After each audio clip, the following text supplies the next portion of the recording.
사랑합니다. 축복합니다.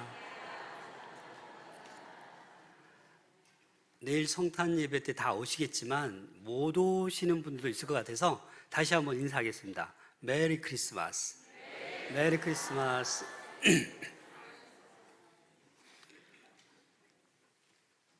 제가 잘 안 하던 웃긴 얘기를 좀 하겠습니다. 세상에서 가장 차가운 바다는 무엇일까요? 썰렁해입니다. 그러면 세상에서 제일 뜨거운 바다는 무엇일까요? 사랑해입니다. 그래서 어떤 집사님이 이 얘기를 듣고 집에 가서 남편에게 이 퀴즈를 똑같이 냈습니다. 여보, 이 세상에서 가장 차가운 바다가 뭔지 알아? 뭔데? 썰렁해. 그러면 가장 뜨거운 바다는 무엇일까? 라고 물으니까 남편이 전혀 맞추지를 못하는 거예요. 그래서 이 아내가 팁을 줍니다. 애교를 부리면서 힌트를 주는데 자기가 늘 나한테 하고 싶은 말 있잖아. 그거야, 그거. 그러니까 남편이 그래? 바로 응답합니다. 열받아. 그래서 이 아내가 진짜 열받았습니다. 여러분, 이 사랑이라는 단어, 우리가 이 기독교인, 그리스도인의 가장 베이직, 본질이 사랑입니다. 그래서 우리는 이 땅을 살아가면서 이 IQ, 지적 지수를 따집니다. 그래서 IQ가 아주 좋은 사람도 있고 일반적으로 IQ가 평범하면 살아가는데 아무 지장이 없습니다. 그래서 요즘은 이 지적 지수보다는 EQ, 감성 지수를 더 높여줍니다. 이 감성이 풍부해야 됩니다. 근데 우리 믿는 사람들은 하나 더 있습니다. LQ, 사랑 지수. 여러분, 내일이면 성탄절인데 여러분 사랑이 충만하십니까? 우리 안에 사랑 지수가 높습니까? IQ는 어느 정도 있으면 살아가는데 불편함이 없습니다. 어느 정도 거의 변하지가 않아요. 그런데 이 사랑 지수는요, 충만할 때도 있지만 어떨 때는 바로 제로가 되어버립니다. 0이 되어버린다는 거예요. 왜 그럴까요? 이 사랑 지수, 오늘 이 본문 말씀을 통하여 사랑의 완성으로 오신 예수 그리스도를 함께 묵상하며 왜 우리에게 사랑의 지수가 높아야 하는지 함께 말씀을 통해서 나누어 볼 수 있기를 소망합니다. 여러분, 오늘날 너무나도 무서운 세상이 되어가고 있습니다. 갈수록 사랑이 식어져 가고 있습니다. 그렇지 않습니까? 부부 간에, 형제 간에, 부자 간에, 동료 간에, 성도 간에 사랑이 식어가고 사랑이 사라지고 있습니다. 왜 그럴까요? 개인주의가 팽배하기 때문입니다. 내로불람, 내가 하면 괜찮고 다른 사람이 하면 절대 용서할 수가 없는 것입니다. 사실 우리가 살아가고 있는 이 세상에서 가장 진실한 단어는 사랑입니다. 사랑만큼 높은 가치를 가지고 있는 단어가 없어요. 사랑보다 더 능력 있는 것도 없습니다. 사랑보다 더 순결하고 더 거룩한 것도 없습니다. 그래서 사도 바울이 고린도전서 13장 13절에 무엇이라고 말하고 있습니까? 고린도전서 13장 13절 함께 읽겠습니다. 그런즉 믿음, 소망, 사랑 이 세 가지는 항상 있을 것인데 그 중에 제일은 사랑이라. 바울이 그냥 그 수많은 전도여행을 하면서 왜 사랑이 최고라고 했을까요? 여러분, 베드로도 뭐라고 고백했습니까? 베드로도 베드로전서 4장 8절에 보면 함께 읽겠습니다. 시작. 무엇보다도 뜨겁게 서로 사랑할지니 사랑은 허다한 죄를 덮느니라. 베드로도 어떻게 사랑하라고요?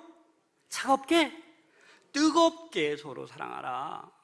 여러분, 예수님도 뭐라고 하셨습니까? 예수님도 새 계명을 주시는데 다 요약해서 새 계명을 주십니다. 요한복음 13장 34절 함께 읽겠습니다. 시작. 새 계명을 너희에게 주노니 서로 사랑하라. 너희를 사랑한 것 같이 너희도 서로 사랑하라. 여러분, 바울도 베드로도 예수님도 뭘 얘기하고 있어요? 사랑하라. 서로 사랑하라. 오늘 본문에 사도 요한도 그 얘기를 하고 있는 거예요. 7절 8절 말씀입니다. 사랑하는 자들아, 우리가 서로 사랑하자. 사랑은 하나님께 속한 것이니 사랑하는 자마다 하나님으로부터 나서 하나님을 알고 사랑하지 아니하는 자는 하나님을 알지 못하나니 이는 하나님은 사랑이심이라. 여러분, 하나님을 잘 아십니까? 잘 아십니까? 사랑하지 않으면 그게 아닌 게 아니에요. 하나님을 아는 게 아니에요. 오늘 본문에서 서로 사랑하자라고 하고 있습니다. 이 서로 사랑하자라는 것은요, 헬라어를 보니까 아가포멘이라는 단어를 써요. 이 말은 어느 한 사람의 일방적인 사랑을 얘기하는 게 아니에요. 하나님과 내가 주고받는 사랑, 이웃과 내가 주고받는 사랑, 성도들과 내가 주고받는 사랑, 직장 동료와 가족끼리 주고받는 그 사랑을 이야기하는 거예요. 서로 사랑하자. 일방통행은 참 사랑이 아닙니다. 오늘 요한일서 4장 7절을 세 번역으로 다시 한번 읽어보겠습니다. 다 같이 읽겠습니다. 시작. 사랑하는 여러분, 서로 사랑합시다. 사랑은 하나님에게서 난 것입니다. 사랑하는 사람은 다 하나님에게서 났고 하나님을 압니다. 우리 사랑하는 성도 여러분, 하나님을 다 아시기를 바랍니다. 그러기 위해서 서로 사랑합시다. 우리 다시 한번 옆 사람하고 인사할까요? 자합대로 사랑합니다 인사하십시오. 사랑합니다. 사랑합니다. 사랑합니다. 사랑합니다. 사실 이 사랑이란 말을 참 많이 사용하지만 잘 쓰기가 쉽지 않습니다. 요즘 제가 우리 어르신들 가끔 통화하다 보면 먼저 저에게 목사님 사랑합니다 라고 얘기해 주세요. 내가 너무 기뻐요. 너무 기뻐요. 우리 성도들 가운데 또 오해하지 마시고, 또 괜히 이성적으로 이렇게 잘못 말하면 오해하잖아요. 그래서 서로 주님 안에서 축복하고 격려하고 위로하고 사랑하는 공동체 될 수 있기를 소망합니다.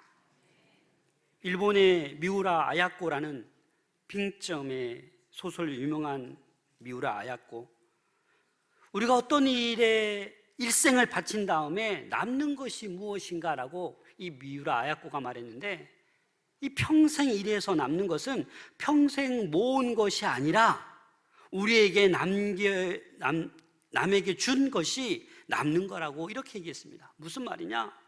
우리는 악착스럽게 돈을 모읍니다. 재산을 모읍니다. 그런데 우리가 죽고 나면 그것은 아무도 안 알아줘요. 그럼 우리가 살아갈 때 남에게 준 것, 선행을 행하고 사랑을 베풀고 따뜻한 격려와 위로의 말을 준 것, 그것이 우리가 세상을 떠나고 나서도 그런 것들이 다 남아 있다라는 것입니다. 사랑은 동시에 이루어지지 않습니다. 누군가가 먼저 시작해야 사랑이 시작됩니다. 하나님께서 저와 여러분들을 먼저 사랑해 주셨습니다. 그래서 그 사랑이 우리에게 흘러온 거예요. 그래서 우리도 그 사랑에 힘입어 오늘을 살아가고 있는 것입니다. 사랑받는 자리에 머무르지 마십시오. 주님께서 먼저 우리를 찾아와 사랑해 주셨듯이 우리도 먼저 다가가서 사랑을 시작할 수 있어야 합니다. 하나님은 사랑이시라. 본질 그 자체가 사랑이십니다. 그래서 우리는 사랑하지 않으면 하나님을 알 길이 없어요. 사랑하지 않으면서도 오랜 신앙생활 연륜을 얘기하면서 내가 봉사를 얼마만큼 했다고 이런 얘기하면서 내가 하나님을 다 아는 양, 그것은 착각입니다. 교만입니다. 하나님을 정말 안다라는 것은 하나님과 교제하고 사랑할 수 있는 그러한 사람입니다. 그래서 오늘 본문에서도 하나님을 알고라고 하는데, 여기서 안다라는 것은 실제적이고 체험적이고 관계적인 지식을 말하는 거예요. 하나님과 친밀한 교제를 통해서 하나님을 체험하는 것입니다. 하나님을 통해서만 진정한 사랑을 알 수 있는 것입니다. 9절 말씀을 함께 읽겠습니다. 시작. 하나님의 사랑이 우리에게 이렇게 나타난 바 되었으니 하나님이 자기의 그로 말미암아 우리를 살리려 하심이라. 아멘. 이 사랑은 여러분, 관념도 철학도 이념도 이론도 아닙니다. 실제입니다. 하나님께서 독생자를 이 세상에 보내셨다고요. 그 이유가 뭐라고요? 저와 여러분들을 살리려고. 그래서 예수께서 이 땅에 오셔서 그 골고다 언덕에서 피 흘려 십자가 지시고 죽으셨다라는 거예요. 이 뜨거운 십자가의 사랑을 경험한 사람은 이 사랑을 실천하지 않을 수가 없어요. 이 사랑을 경험한 사람은 가만히 있을 수가 없어요. 하나님의 사랑이 늘 작동되고 늘 이웃을 향하고 늘 교우를 향하고 늘 주변을 향하는 거예요. 오늘날 이 기독교가 진짜인지 가짜인지 알고 싶다면 사랑을 실천하는지 안 하는지 보면 압니다. 여러분, 성도가 진짜인지 가짜인지 사랑을 실천하는지 안 하는지 보면 알아요. 말로만 하고 사랑을 실천하지 않는다? 어찌 보면 가짜입니다. 오늘날 교회 건물이 크다라는 것을 자랑하고 시설이 좋다라는 걸 자랑하고 성도가 많다라는 것을 자랑합니다. 이러다 보니 교회 안에도 알게 모르게 성공제일주의가 너무나도 많이 침투해져 있습니다. 사랑하는 여러분, 교회는 성도의 숫자를 자랑하고 건물을 자랑하는 것이 아닙니다.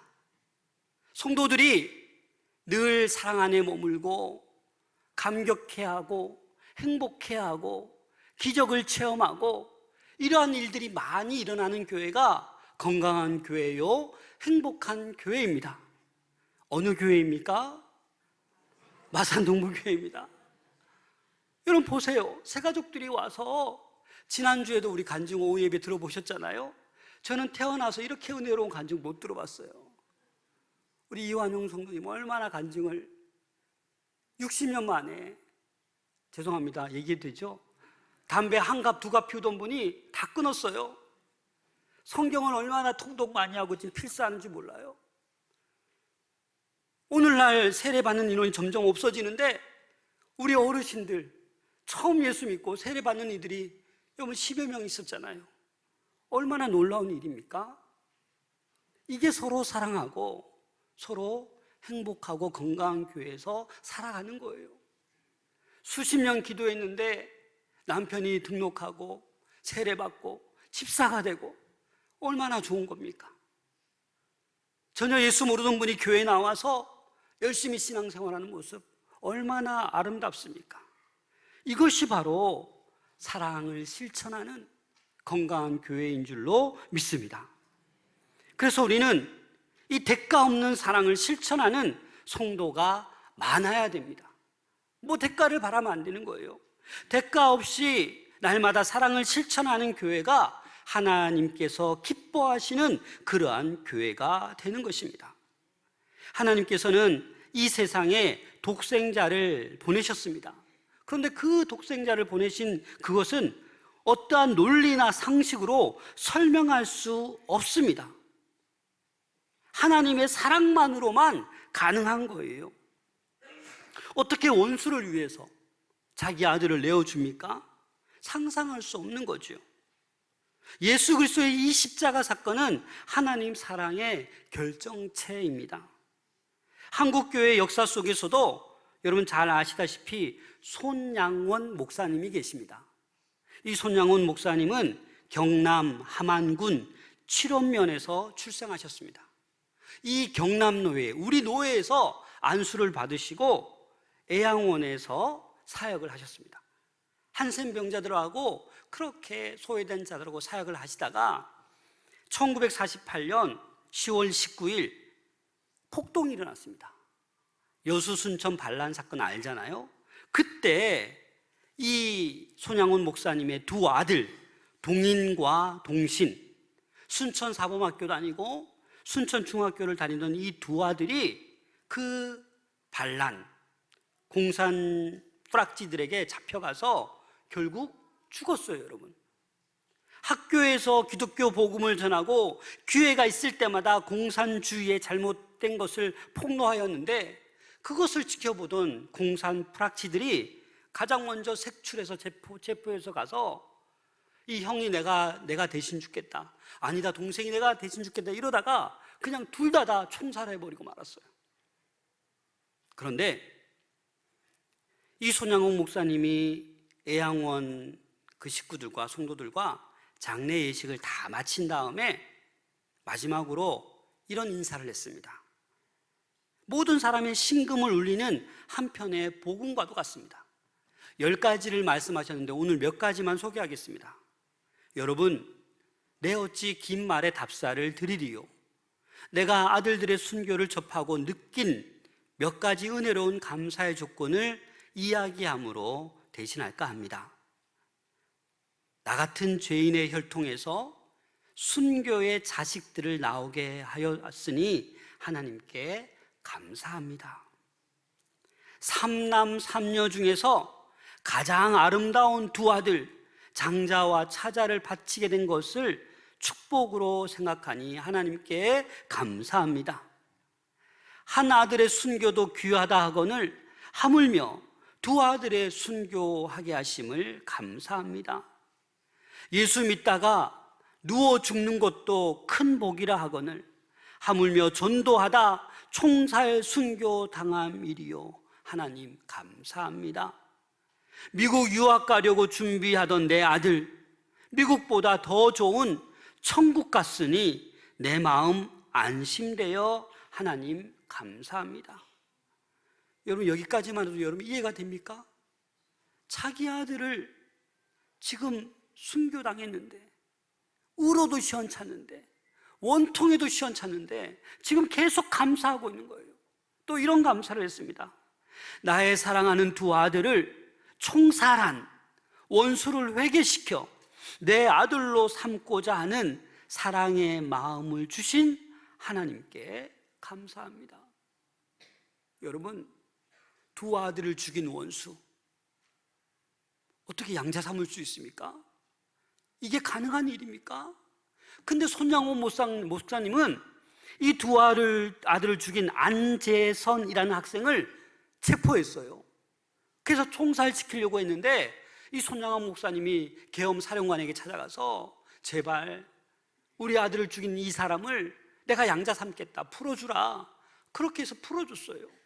그래서 이 안재선이 이름을 손재선이라고 해서 손양훈 목사님이 양자 삼으셨어요. 여러분, 이게 있을 수 있는 일입니까? 사랑으로 가능한 거예요. 우리의 사랑으로는 힘듭니다. 하나님의 사랑으로 가능한 것입니다. 10절 말씀 함께 읽겠습니다. 시작. 사랑은 여기 있으니 우리가 하나님을 사랑한 것이 아니요 하나님이 우리를 사랑하사 우리 죄를 속하기 위하여 화목제물로 그 아들을 보내셨음이니라. 요한은 하나님의 사랑을 표현하면서 우리가 하나님을 사랑한 것이 아니요 라고 시작합니다. 그리고 그 뒤에 오직 하나님이 우리를 사랑하사 긍정적인 내용을 말합니다. 이 말은 이 긍정을 강조하기 위해서 그런 거예요. 우리가 하나님을 사랑한 것이 아니다, 하나님이 우리를 사랑해 주셨다라는 것입니다. 이 하나님의 사랑의 본질은 무조건적인 사랑입니다. 인간이 먼저 사랑한 것이 아니라 하나님이 저와 여러분들을 사랑해 주셨습니다. 그리고 독생자를 화목 제물로 우리에게 주셨습니다. 우리는 죄로 말미암아서 하나님과 분리되어 있었어요. 떨어져 있었어요. 그런데 이 화목 제물을 통하여 우리는 화목하게 된 것이에요. 구약에서는 양을 잡고 염소를 잡고 소를 잡아서 날마다 피를 제사를 드렸어야 되는데 이 예수 그리스도께서 화목 제물 되심으로 말미암아 우리는 그렇게 매일매일 하지 않아도 돼요. 이게 바로 사랑의 완성으로 오신 예수님이에요. 이 예수님을 우리가 믿고 그 사랑을 실천하며 살아갈 때 우리도 온전한 사랑을 완성해 갈 수 있을 줄로 믿습니다. 로마서 5장 8절입니다. 우리가 아직 죄인 되었을 때에 그리스도께서 우리를 위하여 죽으심으로 하나님께서 우리에 대한 자기의 사랑을 확증하셨느니라. 여러분, 하나님의 사랑으로 형제를 용서해야 됩니다. 하나님의 사랑으로 형제를 이해해야 합니다. 하나님의 사랑으로 형제를 사랑해야 합니다. 올 한 해를 뒤돌아보면 여러분 억울한 일 많지 않습니까? 여러분들을 괴롭히는 사람 있지 않습니까? 여러분을 힘들게 한 사람 있지 않습니까? 여러분들을 배반한 사람 있지 않습니까? 여러분들에게 손해를 끼친 사람 있지 않습니까? 여러분들에게 엄청난 피해를 준 사람 있지 않습니까? 여러분 용서할 수 있나요? 잠이 안 오잖아요. 억울하잖아요. 그런데 우리는 할 수 없다라는 거예요. 그러나 하나님의 사랑이 우리 안에 충만하면 그런 억울한 일, 우리를 괴롭히고 나를 배반하고 나에게 피해를 끼친 그 사람을 어떻게 할 수 있다?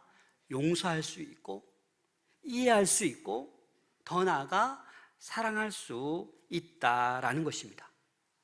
나의 사랑으로는 평생 감당할 수 없습니다. 할 수가 없습니다. 그래서 하나님이 우리를 사랑해 주신 그 사랑이 우리 안에 가득할 때 우리는 용서할 수 있고 이해할 수 있고 사랑할 수 있는 것입니다. 요한 1서 이 당시 요한이 있을 때 이 당시 영주주의가 판을 쳤어요. 이 영지주의는 이단이잖아요. 이들은 예수님이 육신으로 오셨음을 부정합니다. 십자가의 사건을 부정합니다. 이들은 영지주의자들은 그냥 말로만 사랑합니다. 그들의 믿음은 가상세계를 경험하는 것에 불과합니다. 그래서 요한은 그들을 향해 얘기하는 거예요. 요한 1서 1장 1절 함께 읽겠습니다. 시작. 태초부터 있는 생명의 말씀에 관하여는 우리가 들은 바요 눈으로 본 바요 자세히 보고 우리의 손으로 만진 바라. 아멘. 요한은 현실 세계에서 오신 예수님을 내가 듣고 보고 만진 바 되었다라고 말하고 있는 거예요. 그래서 11절 보면 사랑하는 자들아 하나님이 이같이 우리를 사랑하셨은즉 우리도 서로 사랑하는 것이 마땅하다라고 얘기하는 거예요. 여러분 이 마땅하다라는 것은 뭡니까? 당연한 책임이라는 거예요. 우리가 서로 사랑하는 것은 이상한 것이 아니라 당연하다라는 것입니다. 그래서 요한은 성도들에게 서로 사랑해야 한다고 일방적으로 강요하지 않았어요. 먼저 사랑의 원리를 말해주고 하나님의 사랑이 어떤 건지 설명한 다음에 형제를 사랑하는 것이 마땅하다라고 논리적으로 권면하고 있습니다.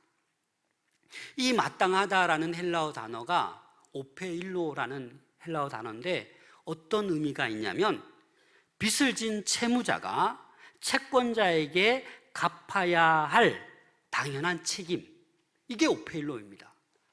다시 말해서 채무자가 채권자에게 빚을 갚아야 되는 게 당연하다, 옳다, 당연히 갚아야 된다, 이 의미입니다.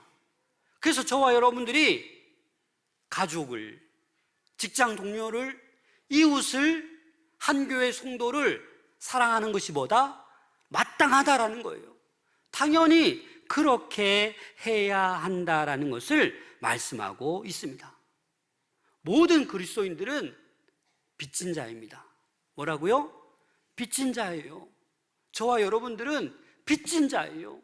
일평생 갚아도 갚을 길이 없어요. 이제 시간이 많이 남지 않았다고요. 천년만년 사는 거 아니라고요. 그런데 우리는 서로 사랑하는 것도 시간이 부족한데 어떻게 합니까? 미움과 다툼이 우리 안에 있다는 거예요. 미움과 다툼이 우리 안에 있다라면 하나님은 우리 안에 거하시지 않습니다, 여러분. 하나님은 거룩하신 분이에요. 미움과 다툼이 우리 교회 안에 있다면 하나님 우리 교회 안에 거하지 않습니다. 그래서 저는 소중한 거예요, 여러분. 그래서 우리는 내가 할 수 없지만 하나님의 사랑이 우리 안에 가득 찰 때 우리는 사랑할 수 있고 용서할 수 있고 이해할 수 있는 것입니다. 성탄을 맞이하면서 이 요한이 전하는 이 사랑의 초대로 우리 모두 나아갈 수 있기를 소망합니다. 12절 말씀 함께 읽겠습니다. 시작. 어느 때나 하나님을 본 사람이 없으되 만일 우리가 서로 사랑하면 하나님이 우리 안에 거하시고 그의 사랑이 우리 안에 온전히 이루어지느니라. 서로 사랑하면 하나님이 우리 안에 거하신다라는 거예요. 서로 사랑하지 않으면 하나님이 우리 안에 거하시지 않으십니다. 14절 15절 함께 읽겠습니다. 시작. 아버지가 우리가 보았고 또 증언하노니 누구든지 하나님의 아들이라 시인하면 하나님이 그의 안에 거하시고 그도 하나님 안에 거하느니라. 아멘. 예수님이 하나님의 아들이심을 시인하십니까? 시인하십니까? 시인하면 이제 하나님이 그의 안에 거하십니다. 오늘날은 이렇게 시인하기가 쉽죠. 그 당시는 가이샤가 신의 아들이었어요. 그렇기 때문에 함부로 예수가 하나님의 아들이다 이렇게 말하면 죽임당할 수 있는 그런 시대였어요.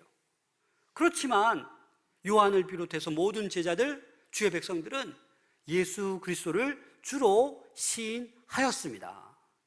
그래서 복음의 능력으로 복음을 증언하며 그렇게 담대히 살아갈 수 있었던 것입니다. 우리도 지금 오늘날 이 세상 살아가면서 마땅히 사랑해야 될 이유와 그 능력을 알고 있기 때문에 이제 우리는 형제를 사랑해야만 합니다. 하나님을 사랑한다 말하면서 형제를 사랑하지 않으면 그것은 거짓입니다. 요한일서 4장 20절입니다. 누구든지 하나님을 사랑하노라 하고 그 형제를 미워하면 이는 거짓말하는 자니 보는 바 그 형제를 사랑하지 아니하는 자는 보지 못하는 바 하나님을 사랑할 수 없느니라. 사랑하는 여러분, 내일이면 벌써 성탄절입니다. 성탄을 맞이하면서 사랑으로 오신 예수 그리스도께 우리의 사랑을 드리고 이웃을 사랑으로 섬길 수 있는 우리 모두가 될 수 있기를 소망합니다. 성탄은 보이지 아니하시는 하나님이 듣고 보고 만질 수 있는 분이 되신 사건이에요. 이 땅에 육신의 몸을 입고 아기 예수로 오신 그 놀라운 사건이에요. 그래서 하나님이 우리를 사랑하셨던 것처럼 우리도 서로 사랑하고 이 세상에 사랑을 전하여야만 하는 것입니다. 지난 목요일 날 추운 날씨였음에도 불구하고 1004박스 성탄 소망 박스를 나누었습니다. 우리 많은 성도님들이 오셔서 우리 청년들과 이렇게 관공서도 돌고 이 양덕동 지역에 이 소망 박스를 나누어 드렸습니다. 저도 우리 유성 교사님과 우리 사모와 같이 우리는 별동부대로 움직이자 해서 마산역에 갔더니 노숙자가 너무 추워서 또 이렇게 거리에 노점상들이 다 없어졌어요. 그래서 막 돌면서 어떤 할머니가 박스를 이렇게 쳐서 바람막이 하면서 뭘 파시더라고요. 그래서 소망 박스를 전달하고 차를 돌려서 나오는데 벌써 소망 박스를 뜯어서 막 기분 좋게 먹고 드시고 계시더라고요. 그 지나고 난 다음에 제가 거기에 핫팩도 있었는데 뜯어서 좀 흔들어서 좀 드리고 올 걸, 이거 핫팩 사용하실 수 있을까, 이런 마음도 들더라고요. 또 들은 바로는 어떤 데 갔더니 떡을 막 주시고, 어떤 카페에 갔더니 소망 박스 하나 줬는데 커피 5잔 주시고, 또 어떤 분은 사진 찍어서 보내오셨어요. 전도 대상자인데 마산 동부교회 최고라고. 어떤 분은 울먹이면서 너무 고맙다고, 너무 감사하다고. 어떤 분은 또 올 줄 알았다고, 기다리고 있었다고. 또 어떤 분은 그렇지 않아도 내가 어디 교회 가려고 찾고 있었는데 아이고 마산 동부교회 한번 가보겠다고. 우리 다녀오신 분들이 아마 더 많은 이야기가 있을 텐데 제가 들은 바가 이러한 것들입니다. 여러분, 큰 거 아니잖아요. 작은 거예요. 우리 성도님들이 십시일반 이 10,000원의 박스를 만들어서 1,004개를 나누었습니다. 이게 해가 거듭해 갈수록 마산 동부교회가 그래도 작지만 이웃을 위해서 우리가 따뜻함을 전하는 것입니다. 사랑하는 여러분, 우리가 이렇게 사랑의 완성으로 오신 예수님처럼 우리도 그 뒤를 이어서 이 예수님의 사랑을 하나님께, 이웃에게 나누어 줄 수 있기를 소망합니다. 우리 가족에게, 형제에게, 직장 동료에게, 성도에게 우리 이 사랑을 실천해야 됩니다. 여러분, 이스라엘 하마스 전쟁 어떻게 보십니까? 우크라이나 러시아 전쟁을 여러분 어떻게 보십니까? 막 응원하고 있습니까? 더 싸워라, 더 싸워라 그러고 있습니까? 그러면 천벌 받습니다, 여러분. 빨리 종식되어야 되죠. 얼마나 수많은 사람들이 죽어나가는데. 여러분, 그것만 전쟁입니까? 여러분, 지금 가슴 안에 미움과 다툼이 가득 차 있습니까? 이스라엘과 하마스 전쟁 못지않은 거예요. 여러분들의 그 미움과 다툼, 원망으로 인해서 사단이 틈타는 거예요. 나를 죽이는 거예요. 나만 죽습니까? 가족이 죽고, 가문이 죽고, 교회가 죽고, 직장이 죽고, 한국교회가 죽고, 이 나라의 민족이 죽는 거예요, 여러분. 사단은 그걸 노리는 거예요. 여러분, 사랑의 완성으로 이 땅에 예수 그리스도가 오셨습니다. 여러분, 남은 인생 이 하나님으로부터 받은 사랑을 나누어 줄 수 있기를 소망합니다. 말로써, 몸으로써, 물질의 축복을 주셨다면 물질로써 얼마든지 우리는 그 사랑을 실천할 수 있습니다. 저는 우리 몸된 교회가 건강한 교회가 되기를 소망합니다. 하나님 기뻐하시는 교회가 되기를 원합니다. 저도 인간인지라 힘들 때가 있습니다. 여러분, 우리 교회가 흔들리지 않는, 정말 사랑의 완성으로 오신 그 예수 그리스도의 사랑을 우리 모든 성도가 서로 사랑하고, 서로 이해하고, 서로 용서하고, 정말 지역사회에 칭찬받고 존경받고 하나님의 마음을 시원케 해드리는 그런 교회 될 수 있기를 소망합니다. 우리 성도 가운데 사람 죽인 사람 있습니까? 수천억 횡령한 사람 있습니까? 없잖아요. 그렇잖아요. 그래서 우리는 살인자라고 해도 용서를 구하고 나오면 우리 용서해 주는 게 하나님의 법칙이에요. 그래서 우리 몸된 교회가 이 성탄을 맞이하면서 사랑의 완성으로 오신 이 예수 그리스도의 이 놀라운 사랑을 우리도 실천하며 살아갈 수 있는 우리 모든 성도들 될 수 있기를 소망합니다. 기도하겠습니다.